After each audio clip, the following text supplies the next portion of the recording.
নমস্কাৰ মৰমৰ ছাত্ৰ ছাত্ৰীসকল আমাৰ পঢ়ালি নামৰ এই ইউটিউব চেনেলটোলৈকে তোমালোক সকলোকে স্বাগতম জনাইছোঁ। এই ভিডিঅ'টোত তোমালোকৰ প্ৰি ফাইনেল এক্সামিনেশ্যনৰ কামৰূপ মেট্ৰ' ডিষ্ট্ৰিক্টৰ যি গ্ৰামাৰ ছেকশ্যন আছে সেই গ্ৰামাৰ ছেকশ্যনটো আলোচনা কৰিম। গতিকে ভিডিঅ'টো তোমালোকে শেষলৈকে চাই থাকিবা। যদিহে ভিডিঅ'টো ভাল পোৱা তেন্তে লাইক কৰিবা, কমেণ্ট কৰিবা, লগৰ বন্ধু বান্ধৱীলৈকে শ্বেয়াৰ কৰিবা আৰু যদিহে চেনেলটো ছাবস্ক্ৰাইব কৰা নাই তেন্তে ছাবস্ক্ৰাইব কৰি বেল আইকনটো দবাই ৰাখিবা। বলাচোন এতিয়া আমি এইখিনি আলোচনা কৰোঁ আহা। ইয়াতে 30 নম্বৰত তোমালোকক যি গ্ৰামাৰ সুধিছিলে আই ৰিচিভড তাৰপিছত দিছিলে খালী ঠাই হেল্প ফ্ৰম মাই ফ্ৰেণ্ডছ। অপশ্যনত তোমালোকক অৰ্থাৎ ব্ৰেকেটত কুৱেশ্যনটো সুধিছে যে চুজ দ্য কাৰেক্ট ডিটাৰমিনাৰ আৰু ইয়াত কাৰেক্ট ডিটাৰমিনাৰটো খালী ঠাইত কি বহিব সেইটো বুজাব দিছে। অপশ্যন কেইটা চাবা মাছ মেনি আৰু মোৰ। ইয়াতে যিটো ৰাইট অপশ্যন হ'ব সেইটো হ'ব option A much. I received much help from my friends.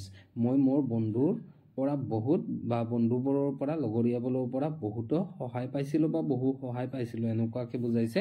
ইয়াতে চাবা হেল্প শব্দটো এইটো হৈছে এটা UCN অৰ্থাৎ আনকাউণ্টেবল নাউন। গণিব নোৱাৰা বস্তু বা আনকাউণ্টেবল নাউনৰ ক্ষেত্ৰত আমি কি ব্যৱহাৰ কৰিম মাছ ব্যৱহাৰ কৰিম বেছি বা বহুত বুজাবলৈ। ঠিক তেনেকৈ মেনি হৈছে গণিব পৰা বস্তুৰ ক্ষেত্ৰত বহুত বা বেছি বুজায় আৰু মোৰ শব্দটো সাধাৰণতে কম্পেৰিজনৰ ক্ষেত্ৰত বা তুলনাৰ ক্ষেত্ৰত বুজোৱা হয়। ঠিক আছে। তাৰপিছত 31 নম্বৰটো চাইছোঁ আমি ইফ হি তাৰপিছত আছে খালী ঠাই আই উড হেভ হেল্পড হিম। অপশ্যনত চাবা অপশ্যনত আছে কামছ কেম হেড কাম আৰু যিটো ৰাইট আনচাৰ হ'ব বা ৰাইট অপশ্যন হ'ব সেইটো হ'ব option D had come. If he had come I would have helped him. ইয়াতে কি কোৱা হৈছে যে যদিহে সি আহিলেহেঁতেন মই তাক সহায় কৰিলোহেঁতেন।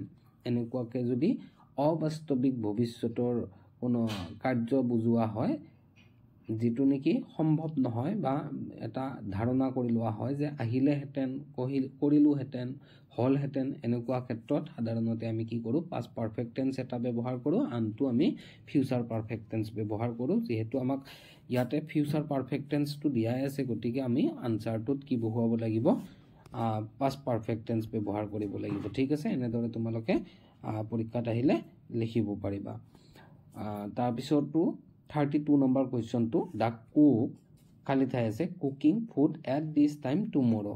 চোৱা ইয়াতে ভৱিষ্যতৰ কোনো এটা কাম কৰিব বুলি কোৱা হৈছে। ভৱিষ্যতত কোনো এটা কাম কৰিব বা হ'ব এনেকুৱা অৰ্থ বুজাইছে আৰু ইয়াতে তোমালোকে টুমৰ শব্দটো ব্যৱহাৰ হৈছে সেইকাৰণে তোমালোকে ইয়াত কি ব্যৱহাৰ কৰিব পাৰিবা ফিউচাৰ টেন্স বুলি গম পাইছা। গতিকে ইয়াতে অপশ্যন কেইটা চাবা shall be, will be, shall will. কোনটো হ'ব the cook will be cooking food at this time tomorrow. ৰান্ধনীজনে এইখিনি অহাকালি এইখিনি সময়ত হয়তো কি কৰি থাকিব ৰান্ধি থাকিব। কি হ'ব ফিউচাৰ কণ্টিনিউৱাছ টেন্স ব্যৱহাৰ হ'ব। ঠিক আছে। গতিকে অপশ্যন বিটো হ'ব ইয়াৰে ৰাইট আনচাৰ। তাৰ পিছৰ যিটো কুৱেশ্যন সেইটো 33 নম্বৰটো দে গ্ৰিউ দিছ ফ্লাৱাৰ্ছ ইন বেংগালোৰ। ইয়াতে চেঞ্জ দ্য ভইচ চেঞ্জ কৰিবলৈ দিছে দে গ্ৰিউ দিছ ফ্লাৱাৰ্ছ ইন বেংগালোৰ। এই চেণ্টেন্সটোৰ আমাৰ ভইচ চেঞ্জ কৰিব লাগে। অপশ্যনসমূহ মই পঢ়ি ভিডিঅ'টো দীঘলীয়া নকৰোঁ, আনচাৰটো জাষ্ট মই দেখাই দিছোঁ, তোমালোকে এইবিলাক এনেদৰে মিলাই চাব পাৰিবা। ঠিক আছে। অপশ্যন বিটো হ'ব ইয়াৰে কাৰেক্ট আনচাৰটো this flowers were grown in Bangalore. ঠিক আছে। তাৰপিছত 34 নম্বৰটো the maid will have clean the house change the voice. এইটো ভইচ চেঞ্জ কৰিব দিছে। মই তোমালোকক নিয়মবিলাক কৈ আৰু ভিডিঅ'টো দীঘলীয়া নকৰোঁ কাৰণ ইতিমধ্যে তোমালোকে সেইবিলাক শিকি চাই, কেৱল ইয়াত তোমালোকে মিলাই চাব পাৰিবা কাৰণে মই এনেদৰে দি দিছোঁ তোমালোকক। ঠিক আছে। The maid will have clean the house এইটোৰ ভইচ চেঞ্জ কৰিলে আনচাৰটো হ'ব যে the house will have been clean by the maid. গতিকে যিটো তোমালোকৰ অপশ্যন বি আছে ইয়াত কুৱেশ্যন পেপাৰখনত সেইটো হ'ব তোমালোকৰ ৰাইট আনচাৰ। ঠিক আছে। এনেদৰে তোমালোকে ধুনীয়াকৈ মিলাই ল'বা বা লিখি ল'বা। তাৰপিছত আছে 35 নম্বৰটো select the indirect speech narration of the given sentence. তোমালোকক এটা তলত চেণ্টেন্স দিয়া আছে তাৰ ইনডাইৰেক্ট নেৰেশ্যনটো তোমালোকক সুধিছে Raj said to my brother how can you call me a fool. এনেকে এটা কোৱেশ্চন এই কোৱেশ্চনটো তোমালোকে নেৰেশন কৰিব লাগে আৰু ইয়াৰে যেটো ৰাইট অপচন হ'ব হেতু হ'ব এ নম্বৰ অপচনটো Raj asked my brother how he could call him a fool ঠিক আছে এটো assertive sentence ত এনেদৰে ব্যৱহাৰ হ'ব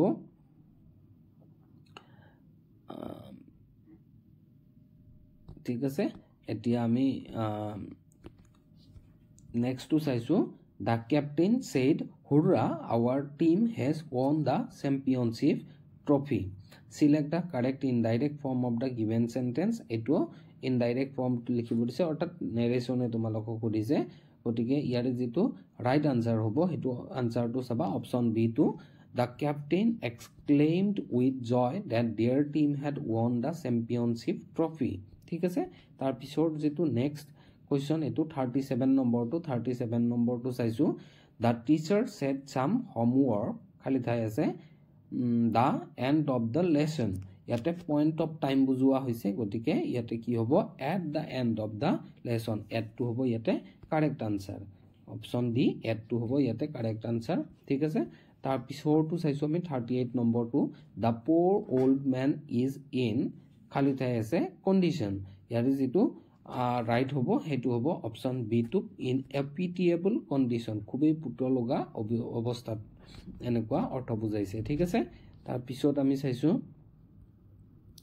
find out the meaning of the phrase at 6s and 7s ইয়াত যে তোমালোকক ব্ৰেকেটত দিয়া আছে এটো ফ্ৰেজ এই ফ্ৰেজটোৰ অৰ্থ তোমালোকক ইয়াত খুদিছে at 6s and 7s ৰ অৰ্থ হৈছে যে অপৰিপাটি গতিকে অপচন a টো এ হ'ব ইয়াৰে right answer ঠিক আছে তাৰ পিছত এতিয়া নেক্সট কোৱেশ্চন টো চাইছো 40 নম্বৰ টো I knew the answer তাৰ পিছত ফুল ষ্টপ আছে I wrote it down choose the correct combination তোমালোকক কম্বাইন তোমালোকে শিকিছা সিম্পল কমপ্লেক্স কম্পাউন্ড যি তিনি প্ৰকাৰৰ তোমালোকে সেন্টেন্স শিকিছা তাত তোমালোকৰ কেনেদৰে কম্বাইন কৰা হয় সেন্টেন্স বিলাক বা কম্বিনেশন বিলাক ইয়াত তোমালোকক এই দুটা বাক্য দিয়া আছে I knew the answer I wrote it down এটো এই দুটা বাক্যক তোমালোকে কি কৰিব লাগে কম্বাইন কৰিব লাগে আৰু ইয়াৰে যেটো ৰাইট আনসাৰ হ'ব হেতু এ নম্বৰটোৱে হ'ব option two I knew the answer so I wrote it এনেদৰে তোমালোকে লিখি লবা বা মিলাই চাবা ঠিক আছে এতিয়া আমি 41 number question to select the most appropriate option that corrects the errors in the following sentences one must do his duty properly এই sentence to তোমালোকে কোনটো option correct হ'ব এই sentence to আমি যদি শুদ্ধকৈ লিখিব যাও তেতিয়া হেতু চাবা answer two option c to one must do one's duty properly আমি এটোহে correct form one must do one's duty এই one শব্দটো ব্যৱহাৰ কৰি লিখিব লাগিব his বা her অৰ ঠাইত ঠিক আছে গতিকে অপচন সি টো হ'ব কাৰেক্ট আনসাৰ তাৰ পিছৰটো 42 number সেন্টেন্সটো choose the option that expresses the given sentence in the superlative degree of the comparison it was probably the happy afternoon of her life it was probably the happy afternoon of her life এই সেন্টেন্সটো আমি কি কৰিব লাগে superlative degree comparison কৰি লিখিব লাগে so happy শব্দটো আছে এটো আমি superlative degree লিখিলে happiest হ'ব গতিকে তেনেকুৱা অপচন কোড আছে এটো আমি আগত চাই লম গতিকে সাবা ডি নম্বৰ অপচনটোৱে হ'ব কাৰেক্ট অপচন কাৰণ ইয়াত কি কোৱা হৈছে it was probably the happiest afternoon of her life এই সেন্টেন্সটো এনেদৰে বুজোৱা হৈছে গতিকে এটোৱে কাৰেক্ট আনসাৰটো হ'ব ঠিক আছে তাৰ পিছত 43 she rarely attends the class তাৰ পিছত আছে খালি ঠাই এটো choose the correct question tag বুহাব দিছে she rarely attends the class এটো হৈছে এটা নেগেটিভ বাক্য আৰু ইয়াতে যেটো ৰাইট অপচন হ'ব হেতু হ'ব আমাৰ option C does she rarely attends the class does she এনেকে এটো হ'ব রাইট অপচন বা কারেক্ট অপচন ঠিক আছে এতিয়া 44 নম্বৰটো do you have any money identify the underlined word এতিয়া underlined word বুলি গলে any to underline হৈ আছে ইয়াত আমাক কি কৰিব দিছে choose the correct part of speech কোনটো parts of speech ত পৰে হেতু আমাক খুদিছে ইয়াৰে যেটো কারেক্ট অপচন হ'ব হেতু হ'ব অপচন ডি কোয়ান্টিফায়ার ঠিক আছে তাৰপিছত আমি নেক্সট কুৱেশ্যনটো চাইছোঁ I signed my name where father told me to do. Where to underline আছে. Identify the type of adverb clause represented by the underline part. ইয়াতে adverb clause to সুধিছে যেটো ইয়াৰে right option হ'ব হেতু হ'ব option A adverb clause of place. ঠিক আছে মৰমৰ ছাত্ৰ ছাত্ৰীসকল আজিৰ ভিডিঅ'ত ইমানখিনি আলোচনা কৰিলো আশা কৰো তোমালোকে ইয়াৰ দ্বাৰা উপকৃত হ'বা আকৌ আন এটা ভিডিঅ'ত আমি আন এখন ডিস্ট্ৰিক্টৰ এনেকে গ্ৰামাৰ সেকশনখিনি আলোচনা কৰিম ধন্যবাদ